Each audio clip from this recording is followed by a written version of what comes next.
maalmahan waa tii la isku haystay kursigii hal kursi horta la isku haystay gudoomiyaha baarlamaanka iyo cali guudlaawo mid isku haystayna jiro marka hadda ugu dambeysay kii hore waa la xaliyay isku haysteen madaxweynaha iyo waxa weeyaan madaxweyne ku-xigeenka marka waxa weeyaan kursiga hadda ugu dambeeyo maalmahan ugu dambeeyay la isku haystay waa kursigii waxa weeyaan beesha gaalgaclay lahayn ma garata waa tahay sababta marka khilaafka ka dhaliso labadaas mas'uul kursiga isku haysteen maxay tahay khilaafka waxa keenay waxay tahay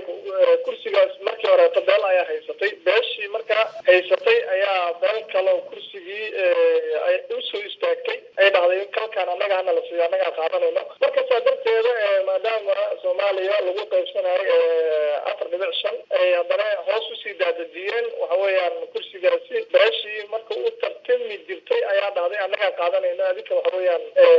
jooga waa tahay qaab noocay hadda lagu xaliyay marka hadda waxa lagu xaliyay kursiga in loo daaro cidii hore oo waxa weeyaan lahaan jirtay oo horay u soo haysatay maadaama kursigan uu yahay kursi hadlo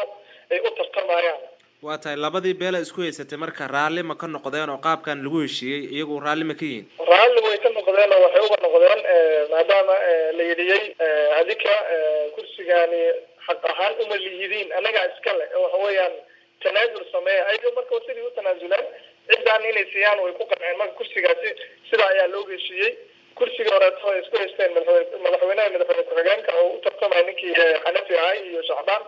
kursigaas asagana 100% waa la xaliyay walow ilahaas ay sheegayaan in waxa weeyaan uu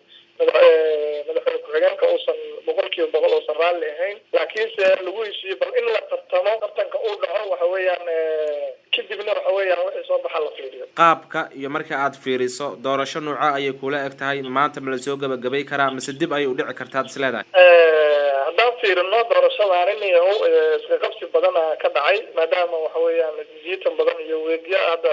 dhowr weeg ay gadaal u dhacday waxaan isleeyahay doorashadaan inta muu dhici doonto